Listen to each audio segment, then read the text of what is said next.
평택에서 온 정용훈, 김종하입니다. 오늘 우리가 이 자리에서 주목할 단어는 돌입니다. 지난 7월 1일은 민선 6기가 출범한 지 딱 1년이 되는 날이었습니다. 1년. 짧은 듯 긴 시간, 우리는 무엇을 했는지 되돌아보는 시간을 갖도록 하겠습니다. 여러분, 평택 하면 무슨 생각이 떠오르시나요? 평택, 경기도의 최남단에 위치하며 충청남도와 접해 있는 도시.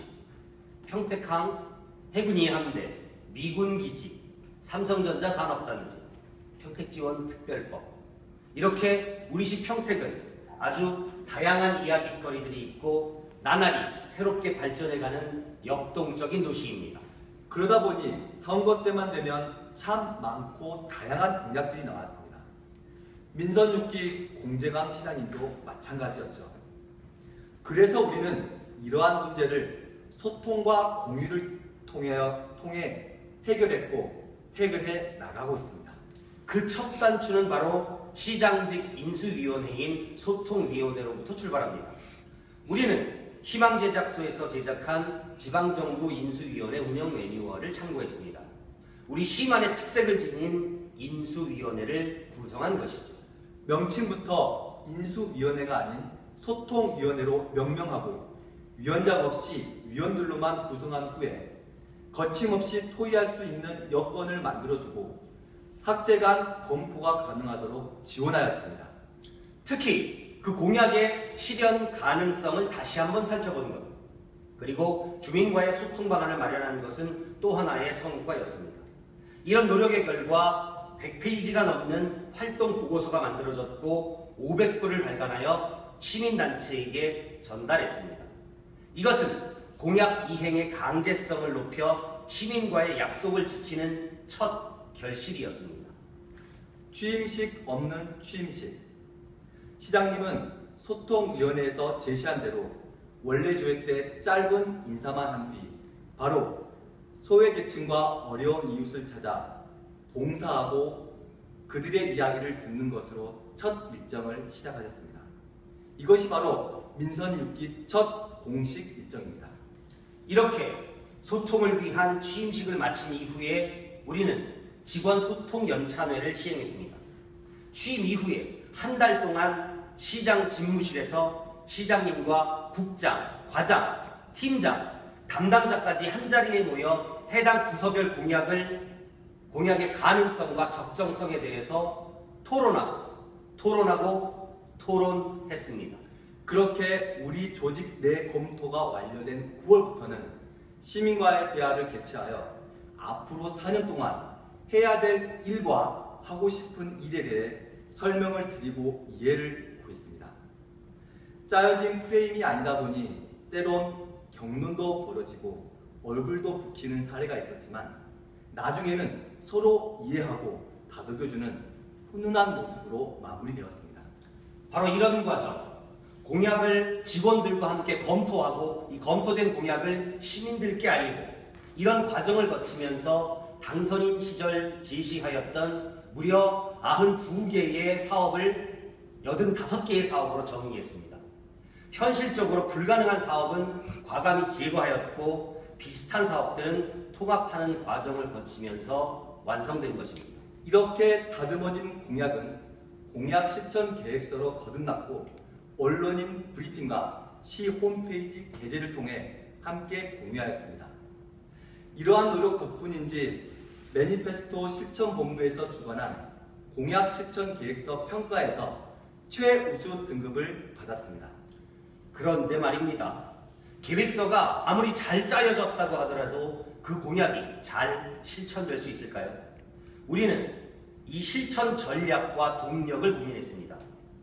소통과 전략이라는 두 가지의 큰 틀 안에서 세 가지의 구체적인 실천 방안을 모색했습니다. 그 첫 번째는 바로 우리 조직 내의 소통입니다. 우리는 4월부터 6월까지 국서별 워크숍을 1박 2일로 추진하였습니다. 이 워크숍은 부서별로 배정된 공약을 진단하고 분석하여 실행 프로세스를 도출하는 데 목적이 있었고 공약의 이해부터 실천 방안까지 마련된 소중한 시간이었다는 평이 있습니다. 여러분, 우리 조직 내부에서 이 공약을 실제로 실천하는 주체는 7급 공무원입니다. 7급 직원들의 역할은 매우 중요합니다. 그래서 우리는 7급 공무원 소통 워크숍을 개최했습니다. 오전에는 문화체험과 명상수련, 오후에는 시장님이 DJ가 되는 라디오스타라는 토크쇼를 진행했습니다. 라디오스타 시간에는 허물없는 대화를 통해서 여러 가지 이야기를 나누며 자유스러운 분위기 속에서 시장님과 함께 즐거운 시간을 보냈습니다. 두 번째 실천 전략은 시민과의 소통입니다. 여러분, 2009년 쌍용차 사태를 기억하시나요? 쌍용차 파업 이후 아직 복직하지 못한 분들이 우리 지역에 많이 계십니다. 그분들을 대표하여 노조원 2명은 작년 겨울 쌍용자동차 굴뚝에 올라 해직자 복직을 위한 농성을 하셨습니다. 우리는 그곳을 여러 번 찾아 굴뚝 밑에서나마 아픔을 함께하고 그들의 외침에 귀 기울이며 해결 방안을 마련해 고심하였습니다. 여러분, 누구신지 아시죠? 예, 이효리 씨입니다. 쌍용에서 내년에 출시되는 신차 티볼리가 많이 팔려서 해고되었던 분들도 다시 복직되면 정말 좋겠다. 가수 이효리 씨가 트위터를 통해서 했던 말입니다. 시장님과 평택시의회 의장님은 1월부터 3월까지 쌍용차 전국 세일즈 투어에 나섰고 그 절실함이 통했는지 많은 소비자들이 티볼리를 찾아주었습니다. 이렇게 시민들의 고통과 아픔을 함께 나누고자 했던 우리들의 노력. 그러나 우리는 제도적인 복지의 한계를 느꼈고 어떻게 하면 모두가 행복한 평택을 만들 수 있을까를 고민했습니다. 그렇게 시작된 것이 나눔과 배려의 기부문화 캠페인입니다. 그래, 우리 공직자부터 먼저 시작하자.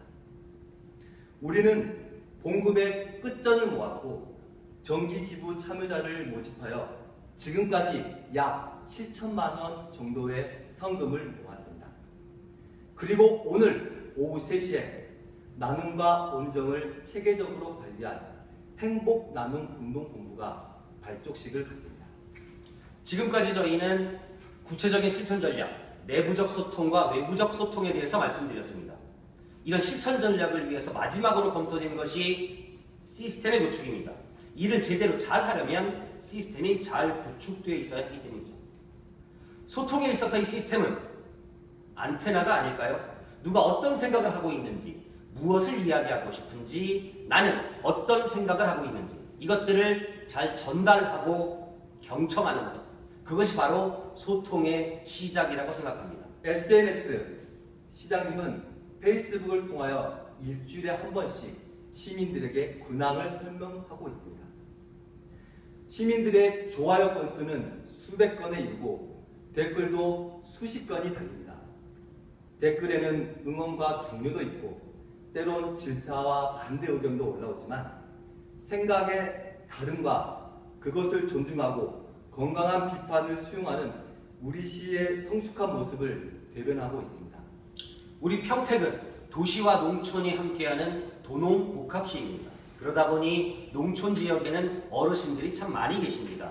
이분들은 아무래도 인터넷이나 스마트 기기에 친근하지 않기 때문에 우리는 한 달에 2번 이분들을 직접 찾아뵙고 경청하는 민생 탐방을 하고 있습니다. 많은 공약 중에서 우리 주민들이 원하고 필요로 하는 사업은 체계적이고 조직적으로 추진해야 할 것입니다. 대학병원 유치, 평택 삼성산업단지 조성, 평택항 배후단지 개발.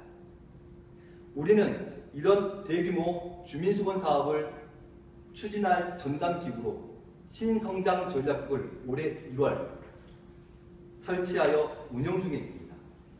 또한 기획재정국을 기획조정실로 확대 개편하였고 안전총괄과를 부시장 직속에 재난안전관으로 개편하여 공약의 실질적인 추진을 위한 조직적 시스템을 구축했습니다.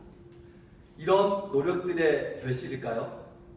올해 5월 중앙일보에서 주관하는 한국 경제를 빛낸 포브스 최고 경영자 공모에서 시장님은 대상의 영광을 안았고, 같은 달 대통령과 함께 세계 최대 규모의 삼성전자 평택 산업단지 기공식을 개최하는 등 시민이 환호하고 하나 되는 성과를 이루었습니다. 그러나 여러분, 호사다마라고 했던가요? 지난 5월 발생한 메르스는 우리 시뿐만이 아니라 대한민국 전체를 뒤흔들어 냈습니다.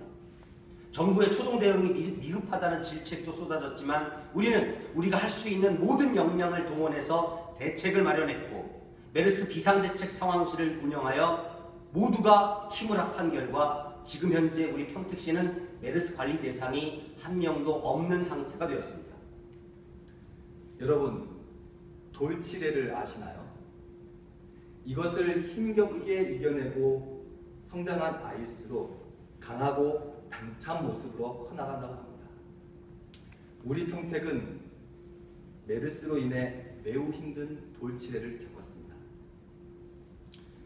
맨 처음 저희가 발표를 시작할 때 여러분께 평택 하면 무엇이 떠오르는지 질문을 드렸습니다. 메르스의 진원지라는 평택의 이미지, 저는 그 사실을 생각할 때마다 가슴 한켠이 뻣뻣하게 아려오는 것을 느낍니다. 시의 발전을 위해서 밤낮 없이 자기 자신의 소신을 불태우며 일을 하고 있는 우리 동료들의 얼굴들, 그리고 평택을 삶의 터전으로 삼아 하루하루 최선을 다해 살아가고 계시는 시민들의 뜨거운 땀방울. 우리 시는 이런 어려움 앞에서 모두 하나가 되어 이 난관을 극복하고 헤쳐나가는 감동의 선례를 만들어가고 있습니다. 자, 여러분, 이제 여러분이 알고 계시는 평택의 모습은 어떤 것입니까? 여러분들의 긍정적인 답변을 상상해 봅니다. 지금까지 진정한 소통과 화합의 장, 평택에서 온 김종하, 정용훈이었습니다. 감사합니다.